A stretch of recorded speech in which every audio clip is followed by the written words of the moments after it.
Hey, so in my shop today, keep looking over at the television screen so I can see what you can see. But anyway, hey, in my shop today, and I'm going to try to make a bowl as quickly as I possibly can without any cuts, so you can see the whole process from this bowl blank that I cut out of a log just about 20 minutes ago. It's a piece of hackberry, and let's see if we can get this zoomed in so when we're doing the cuts you can see them. And I think it's about probably 12 inches across, maybe a little more, maybe a little less. 12 3/4. So what I'm going to do, sorry,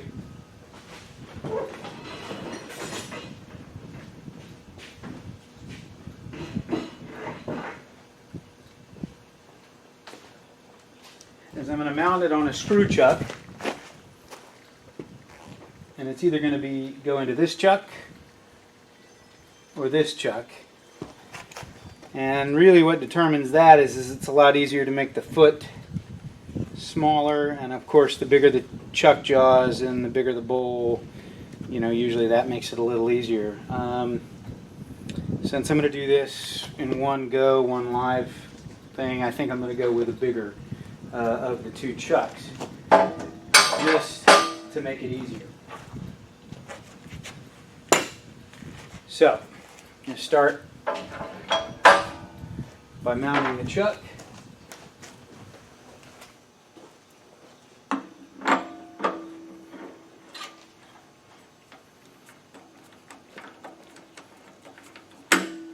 Okay, and I'm probably not going to need the tailstock today, so I'm going to move that out of the way. Okay, and we're going to put the screw in my chuck. I've already found the center of the log and drilled a hole. I'm not sure what size it is, but it's a little bit smaller than the screw. And let's see if we can screw this on.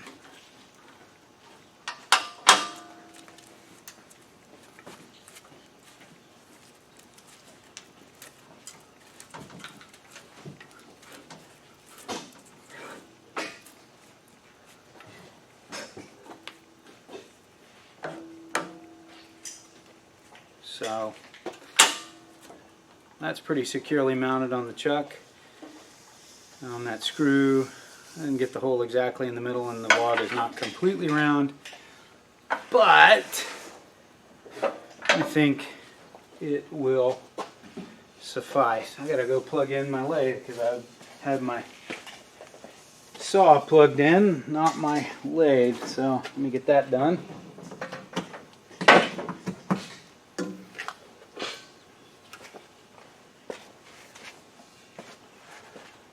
Okay, lathe plugged in. I think this is probably a better view. Let me zoom out just a smidge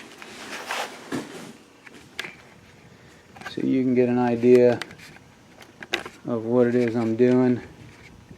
So the first thing I got to do on the back side here is I've got to cut a tenon. You know, I got to shape this, and I got to cut a tenon to fit that chuck that I have. So nothing hidden. Slow the lid down. I'm on the middle pulley.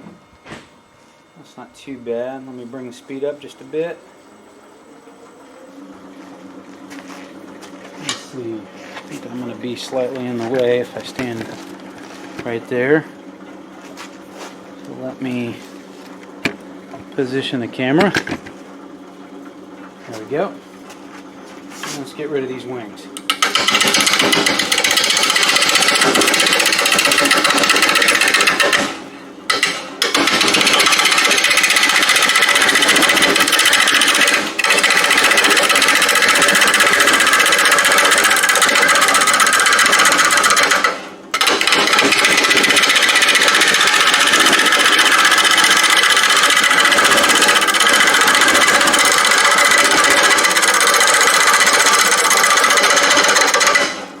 more in balance, I can speed it up a little bit more. Not that much.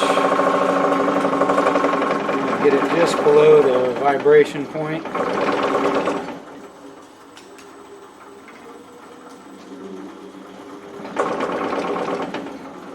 Right about there.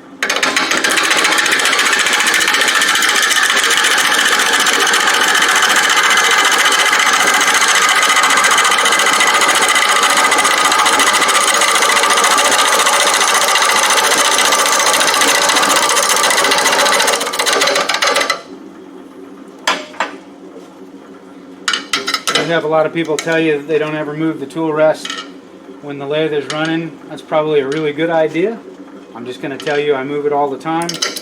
Please be careful. Wood turning is dangerous. You don't want to get your hand caught between the piece of wood and the tool rest. You could take a finger off, I would imagine.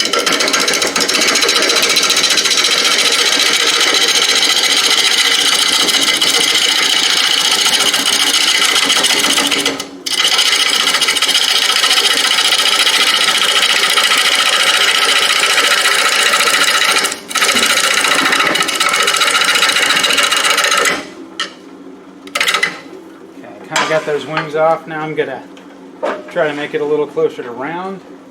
Let me see if this is any better of a shot.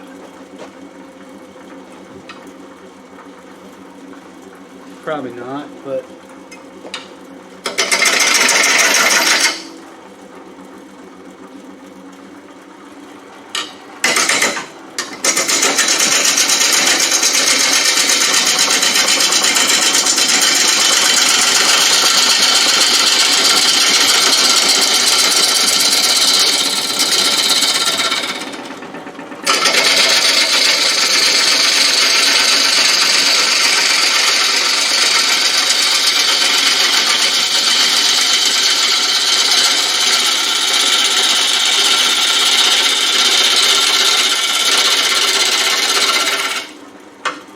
now it's closer to round. I'll go back to this shot so you can see I'll finish up sort of shaping the bottom and getting that tenon.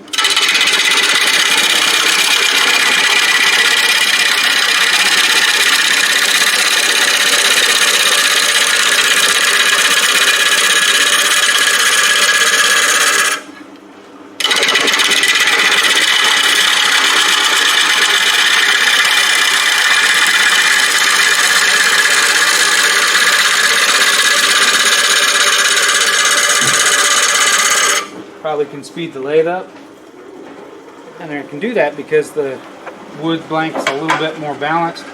Even though it'll be perfectly round soon, it'll still never be perfectly in balance because the water inside of it will be just, you know, not evenly distributed.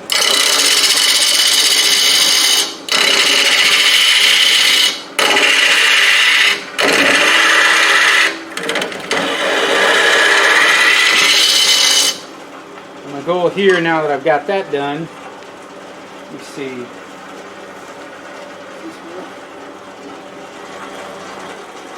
Yeah, let me cut a tenon real quick.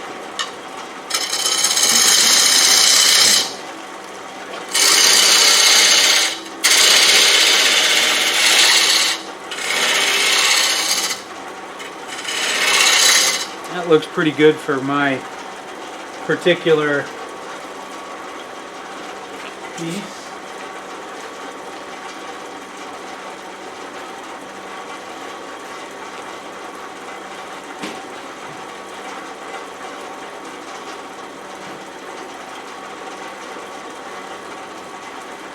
And I want to back cut this just a little bit so that it's the shape of my jaws.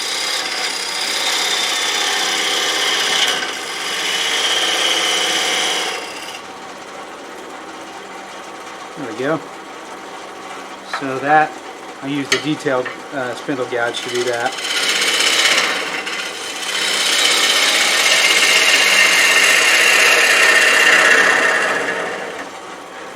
Okay, so now that I've got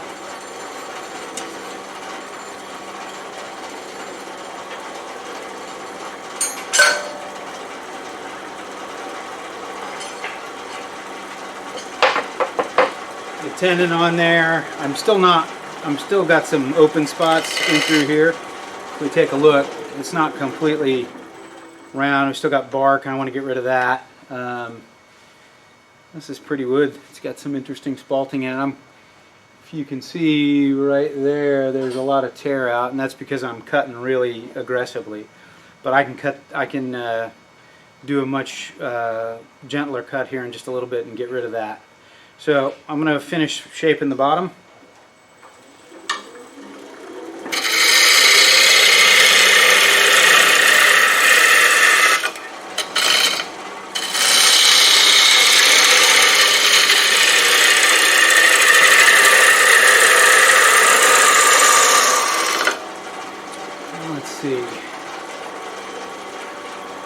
Go back to this view so you can sort of see how I'm doing this. It's not a very good view.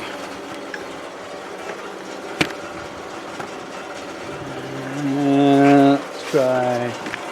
I'll be in the way if I'm there. Maybe that'll give you a good view. Pretty lighting. I need to talk to my cameraman. Oh wait, that's me.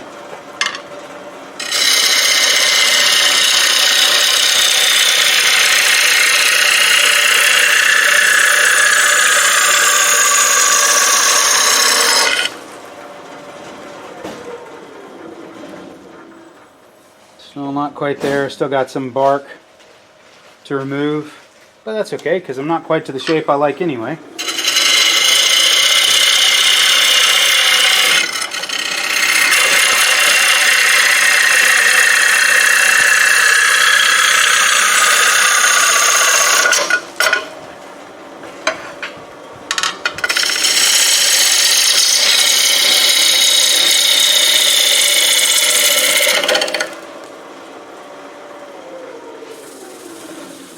See how we did. Still got more bark, or whatever you call that, between the bark and the thing. So one of the things I could do is I could raise the bottom up a little bit and recut this tendon, because I noticed that I'm kind of in softer wood right here anyway. So I'm going to do that real quick.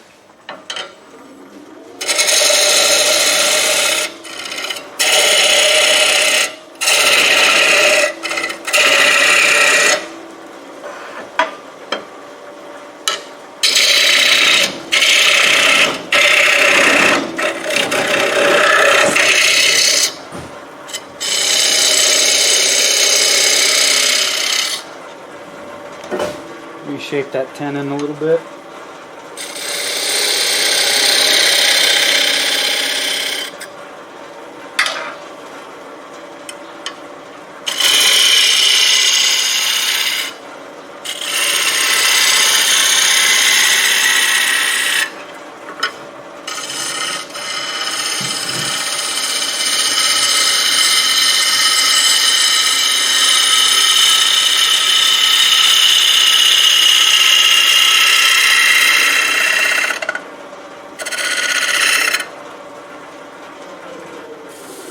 See how we're doing getting rid of that bark area.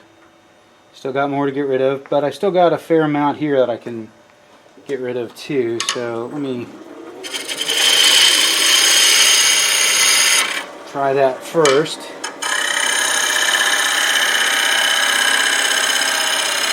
I'm doing a cut.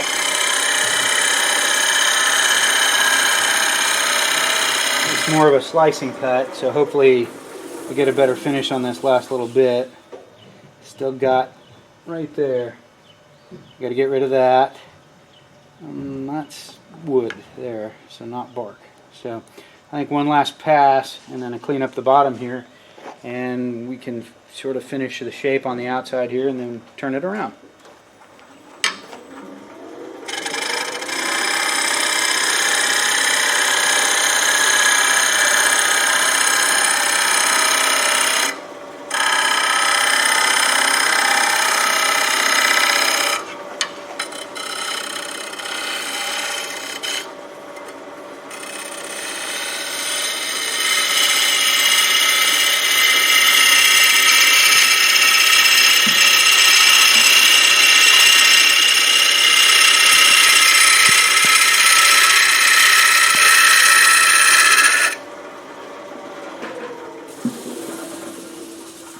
Feels like I might have gotten it. And we got it. So I want to get rid of this line right in through here, which you maybe can't see, but I can see. This I'm going to have to true up anyway here in a little bit when I turn it around. So let me do this real quick.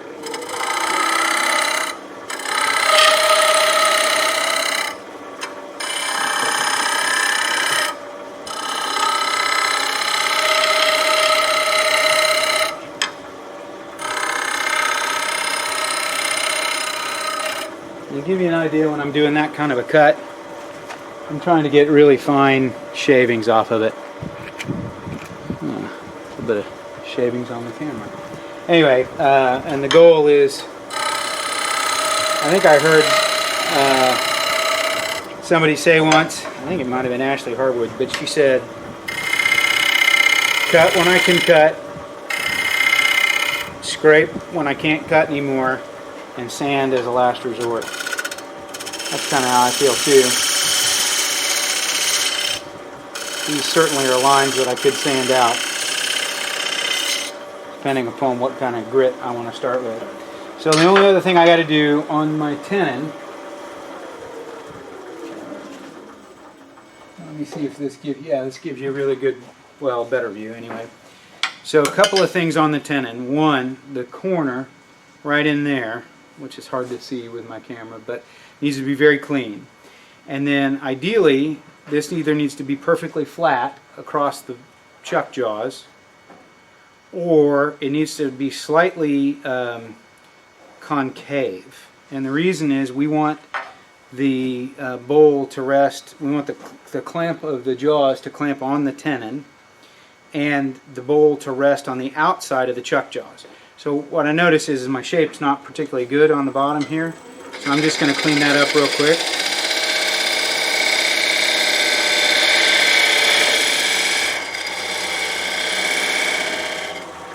And although maybe a bowl gouge, or excuse me, a spindle gouge isn't the right tool to use on a bowl for that little cut, that works out great. So that's pretty much it on shaping the bottom. I don't know if I said it, but this is hackberry, and it's been sitting around for a couple of months, and there's a lot of interest in it, which is one of the things I like about hackberry. The other thing I like about hackberry is it's, for a hardwood, it's pretty soft, and it cuts really well. Okay, so now that I've got the bottom shaped, I got to take it off the screw, and what I find when I take it off the screw, I could lock the spindle, but I'm likely to unlock or unthread the chuck. So what I do is I put the key in the chuck, and I put the tool rest down here where I can leverage against it, and then I know that I'm man. There we go. There we go. I'm leveraging against the tool rest, and I'm keeping the chuck still while I unscrew this. Once you get it a little bit, if you got a reversing lathe, slow your lathe down, you could reverse it and spin it off that way. So, done with the screw. I didn't measure for the chuck jaw, so hopefully I got it pretty close. The other thing I probably should have done while I had it on there was mark the center, but I got a pretty good center mark right now. Typically I would do that because when I reverse it later, it's nice to do that. Ooh, I got close. So one of the things you might be able to see, I'm trying to get the right light. See how close my chuck jaws are together? That's a little close for a green piece of wood for me. But I know I'm going to turn this pretty quickly, so it shouldn't matter. Typically I'd like them a little further apart than that. You'll hear a lot of people say, well, the closer you get them to perfectly together, then the tighter the grip, and that's probably true. But if the wood shrinks as the water comes out of it, and that tenon shrinks, and you can't clamp down on it, then you gotta pivot and try to figure it out again. So the other thing is that I'm looking right here between the face of the jaws and the bottom of the bowl, and I don't want to see any gaps. and I don't see any. And the other thing is that when I cut my tenon, you can't really see it very well right now, but it is definitely shorter than the depth of my jaws. So I don't want it to bottom out in the jaws. I want the corner, the inside corner of that chucking point to be held by the inside parts of the chuck jaws, and I want it to be resting either across the full face of the chuck jaws or the outside, whichever I can do. Typically I probably err towards the outside. So next thing to do is to true up the outside again, because I've reversed it. It's not going to be perfectly round now, but it should be pretty close. Let's see how we did. Pretty good. Doesn't look round, but it is fairly. I'm going to speed that up a little bit and just come across with a what I'm going to do is I'm going to hold this at an angle so that the wood's going by it at a very steep angle. I'm going to work on my cameras, but anyway, I'm just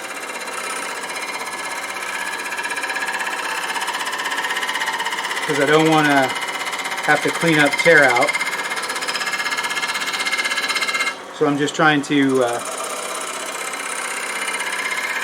make sure I'm basically round. And I'm pretty close anyway.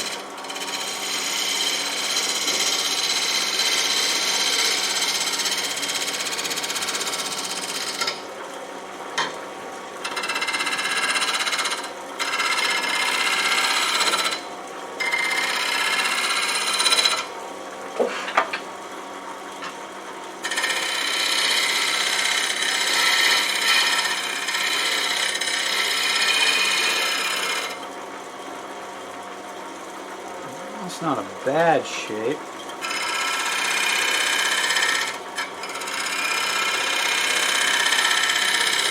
Now what I'm doing is I'm looking over on the horizon. What is the horizon for me? But would be like I'm looking on the other side of the bowl. But I'm looking here. But of course I'm cutting way down over here, and I'm just trying to look at the shape and be happy. And then of course people will tell you, and I agree. A continuous curve, generally speaking, is a prettier bowl. The other thing I got to do is I got to get the front of this flat. So I do that most of the time with this kind of a cut, where I pull across the face. I can also push in till it's flat there, and push across. Show you that from this perspective, where you can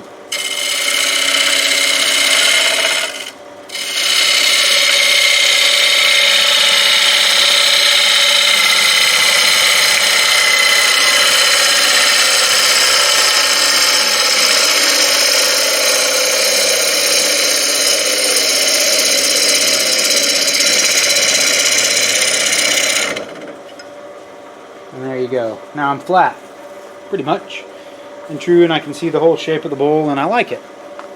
Alright, so I think, yeah, I'm going to be in the way, so I'm going to move the camera.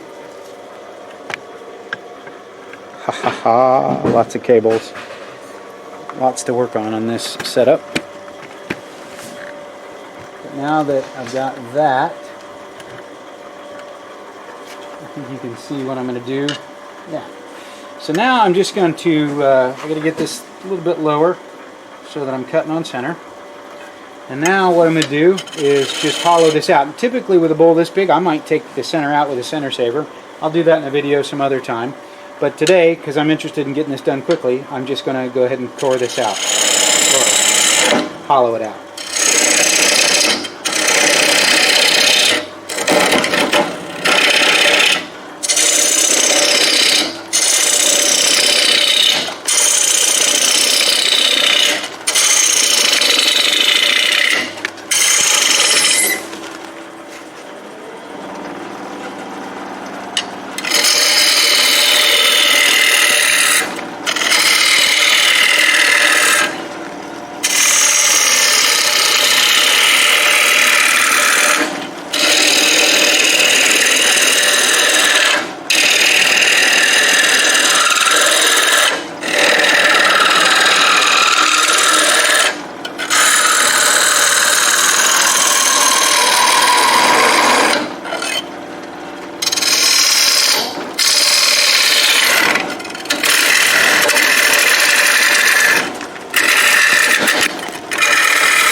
You can hear the belt on my lathe kind of squealing a little bit, and that's because I don't have it on the lowest or the highest torque or the lowest speed setting. And let me just stop and do that now, just because I think it's more the speed that I'm used to coring a bowl or hollowing a bowl at.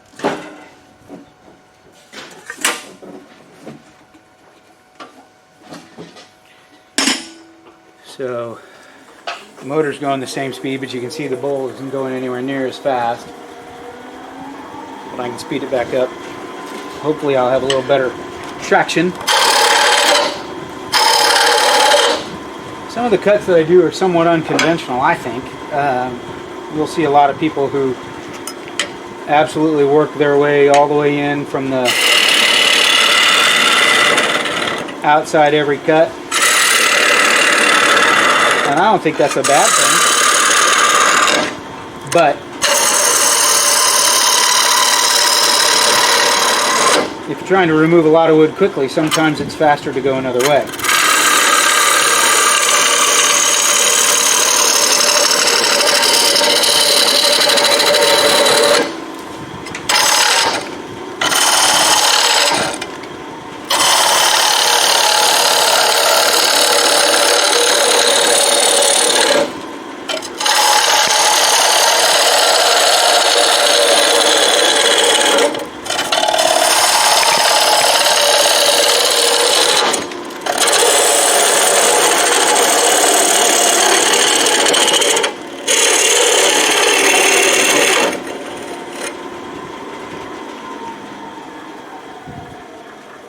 Okay, so pretty consistent, obviously way too thick at this point. And I've been hogging the wood really hard, just trying to get it out. And now the next step really is to sort of slow down and get the good cuts. And so I'm going to start from the outside, get it to final thickness, and work my way down. Unfortunately, I need to undo my gouge and turn it around, but I'm looking for my key and I don't see it. So, hang on 1 second, let me get one.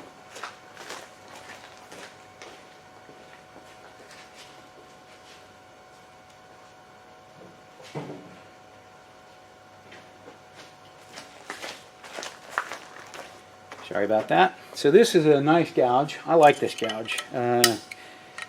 Probably wouldn't typically rough out a lot of things with it because I think it's finer. The steel on it gives me a finer cut. It may not last as long, but one of the things I like about it is it's double-ended, so I can sharpen both ends, and then when it starts to get dull, I can flip it around and I don't have to stop and go sharpen. Alright, so now I'm not going to push quite as hard.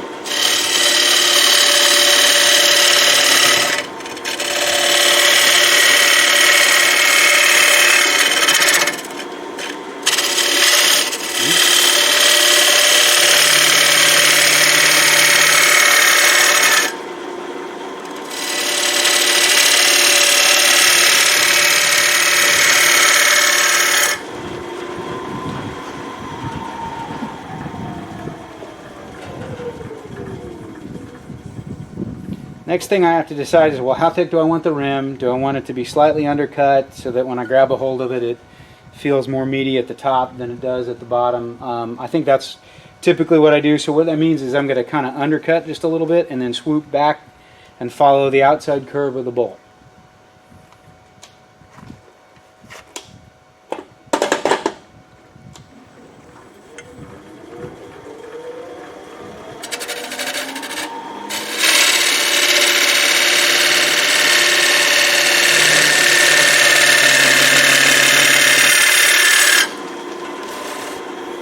Okay, I've kind of got that shape. The other thing I have a tendency to do is I like to make my bowls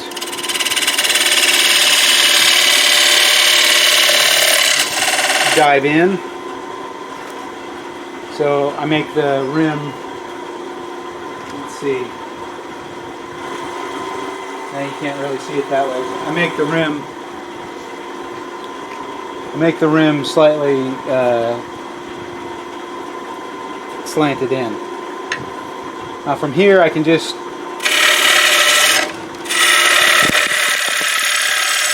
go down about an inch at a time.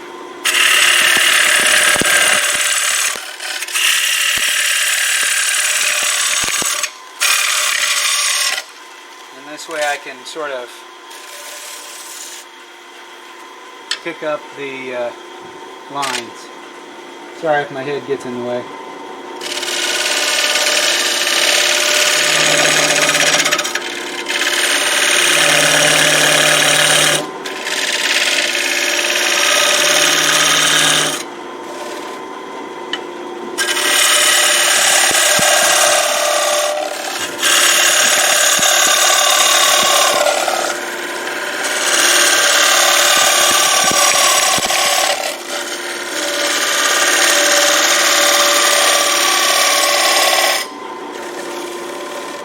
Feels pretty good.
Pretty good so far. Just got to take out this little bit, and we can turn it around and take the bottom off. Well, sand it, turn it around and take the bottom off and be done.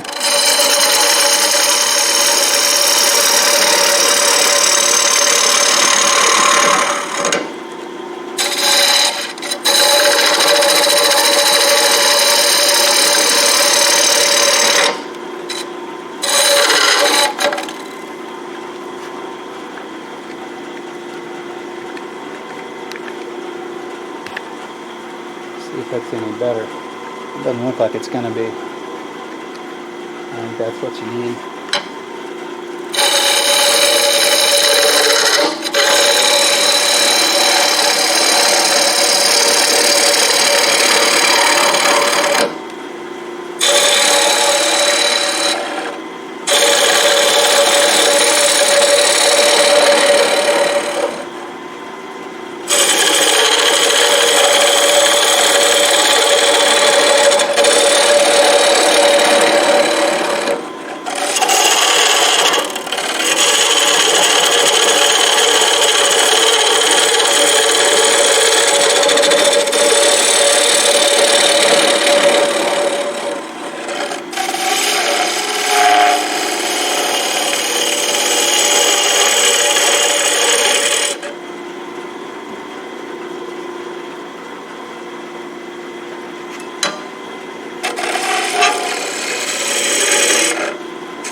See some lines right there I should get rid of. But otherwise, I'm pretty pleased with everything I see. See if I can get rid of that real quick with a cut.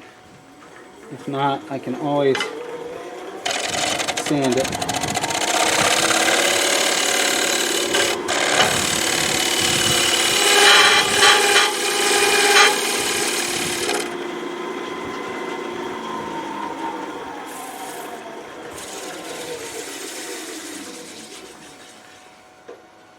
Looks pretty good. Okay.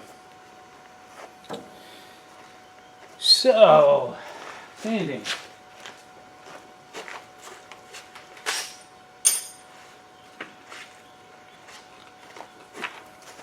I have, let's see here. Woohoo! Let's go to the other view. I have a set of sanding discs that I made, and I'd like to tell you I came up with this idea on my own, but I didn't. I think it was Nick Cook came by, did a demo. One of the things he told you how to do was how to make your own of these, and all you do is get some sort of a shank that you can glue into a piece of wood, get a little of that foam, that kids play foam that you can lock together, and just cut some circles out, glue it on, turn it, and then put some Velcro on it. So I have 100, 150, 220, 320, 400, 600 on this.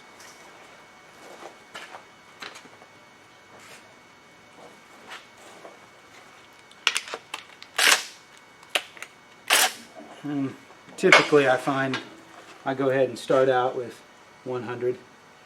Probably wouldn't need to on this one, but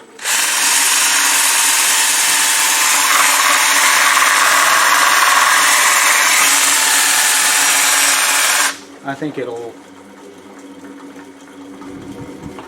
prove to be better. So one of the things you'll notice is the bowl spinning this way, and I've got the paper on my drill going the other way.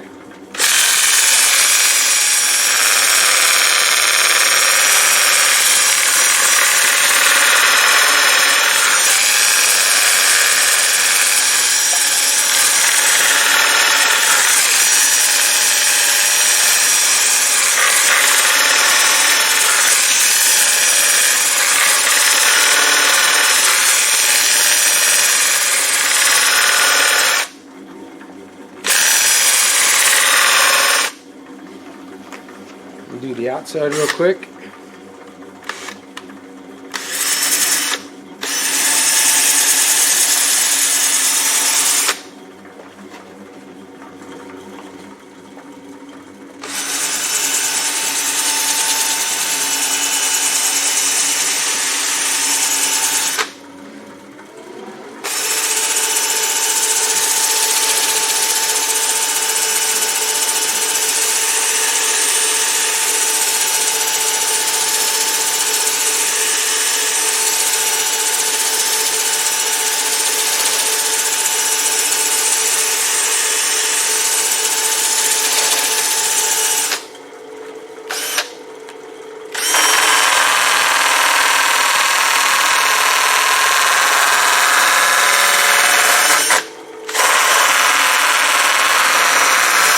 So with this, I'm just trying to get rid of any tool marks. And then everything else from here is to get rid of the marks from the sanding paper of the previous grit.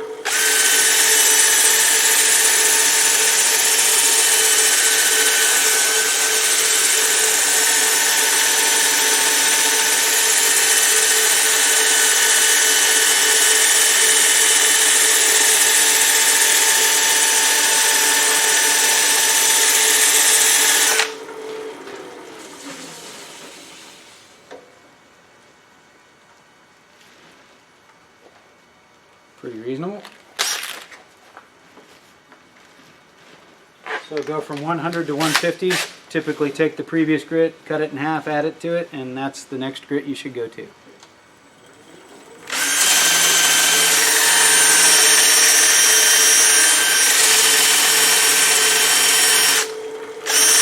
One of the things I do is typically I soften the edges just a little bit.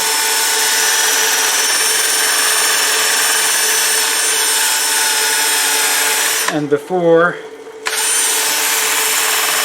And I think this is the way I was sanding before. I like to reverse the way I'm sanding too. So if I sanded one way with the previous grit, I'll sand this way with this grit. The opposite.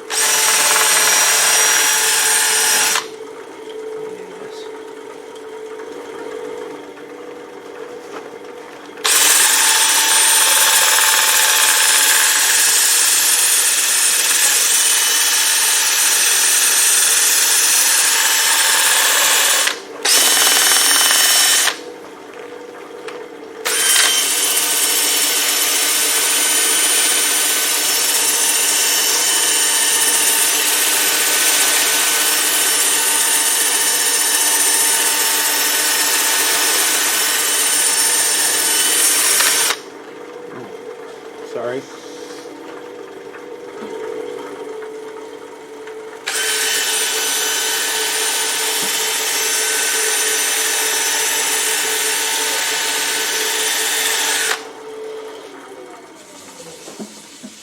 starting to look pretty good.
And with this, I'm going to probably stop at 320. I do see, one of the things I think happens a lot is I'll go to sand past, when I go past 220, I start to see new scratches that I didn't see before. So then I'll step back down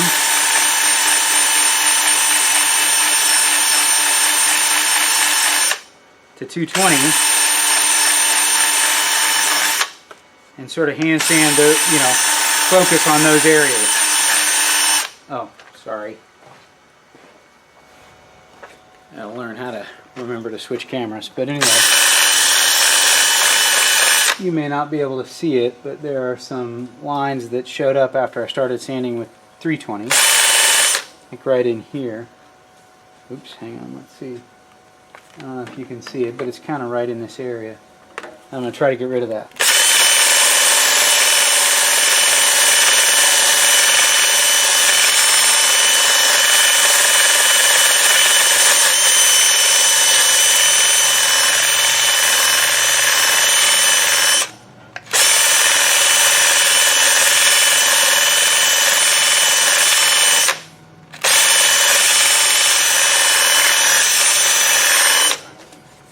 Okay, not too bad. I can finish up with 320 and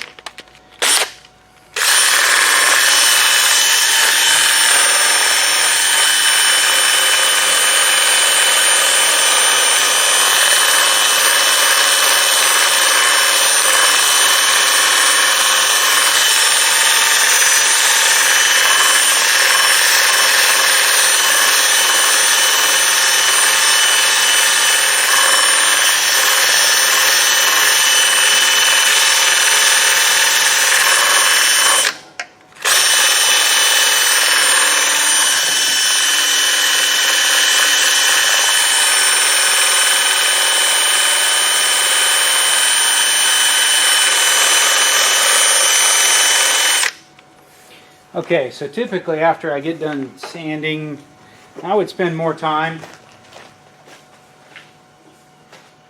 typically sanding than this, but I want to get the video over with. So the next step, I usually, if it's going to be a utility bowl, my next thing that I will do is use a little beeswax and I don't know if you'd call it, I don't know what's in it exactly, pumice, but it's Dr. Kirk's Scratch Free. And I apply it with a towel at kind of a slow speed, then I speed it up.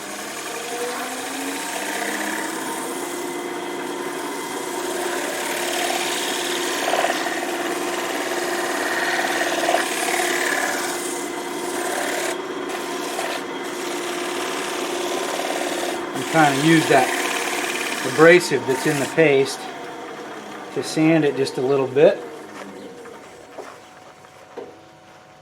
and then yeah, that's looking pretty. Come back with a little bit of paper towel and wipe it off.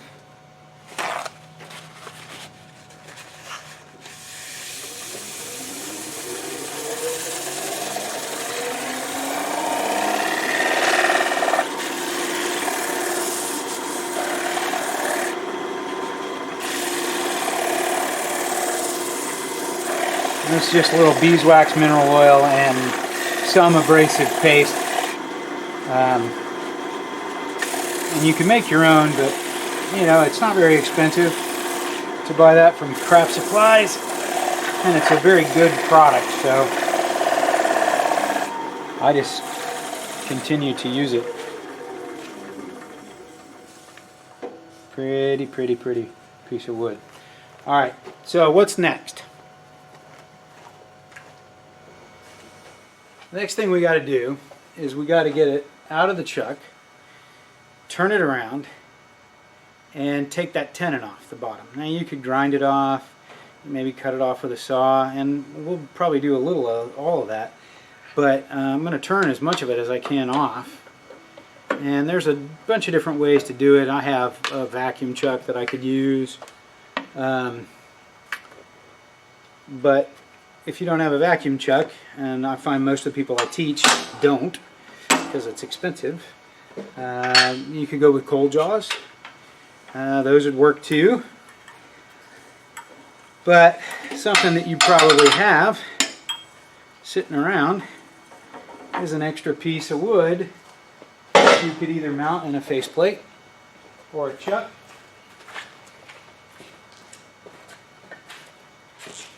Say something like this, right? And I can use that to drive the piece of wood, the bowl, and hold it between centers and take it off. So I said I didn't need the tailstock, but I do for this operation.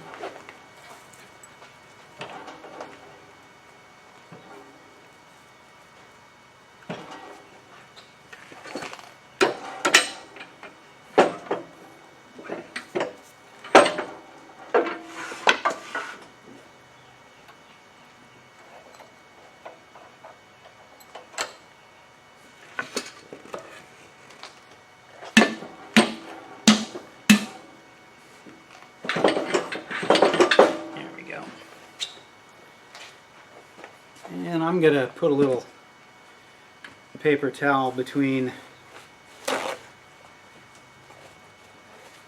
piece of wood and the bowl, just to see if I can keep it from getting too scratched up. And this is where, if I had taken the time to put a center mark in it with this tailstock, it would have been handy, and typically something I do. But because I was videoing, I wasn't thinking. Well, that should get it fairly close.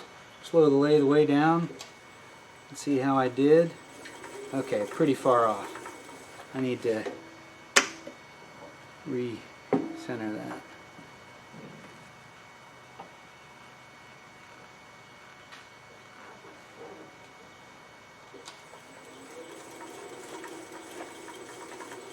Not perfect, but you see there's a little bit of movement there, but I think actually I can make that work because I'm not really going to be focusing here. I'm going to be focusing just on this tenon. So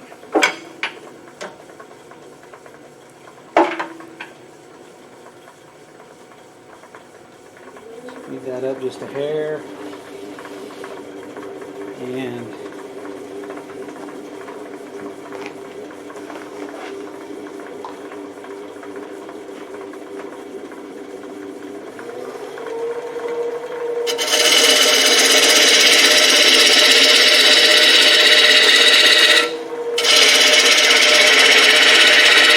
I just push in for this cut because I think it's more secure because you're pushing it against the headstock, which is driving the bowl at this point.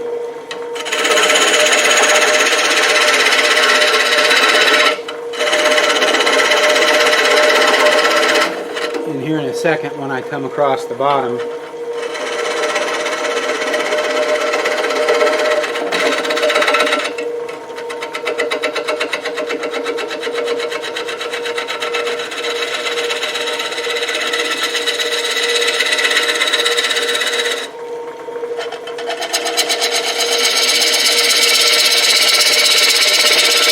it's a lighter cut.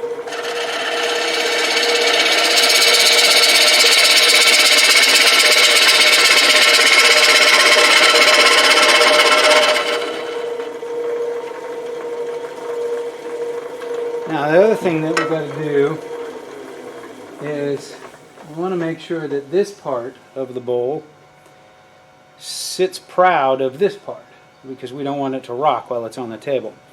And you can figure that out if you have a straight piece of wood sitting around. You can sort of put this across. Let me see if you can see it from this perspective. You can see that there's a slight gap between the center of the bowl and that piece of wood. So I've already achieved that. There's a little bit of a tool mark there, but that's partially because I'm not centered, and I think I can sand that out. So I'm going to take one last pass across the bottom and then sand, or not sand, but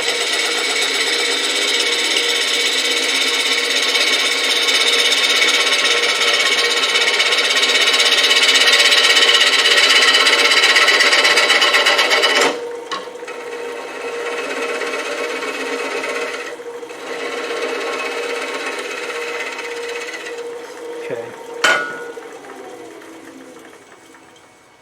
It's pretty good. And let's see. We do need to sand right in through here because that was closer to the chuck, and I didn't get that done before. Start with 150, I think. Get this out of the way. Go back to this view.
good.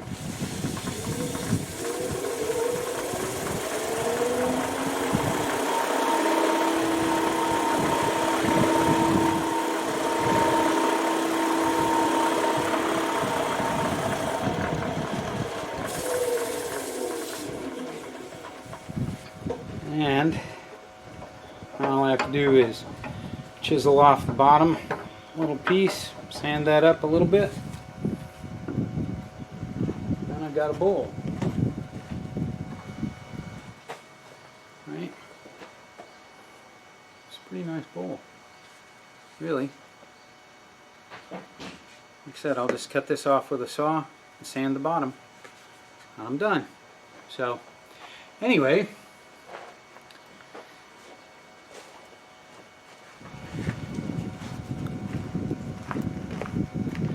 I guess I just want to say thanks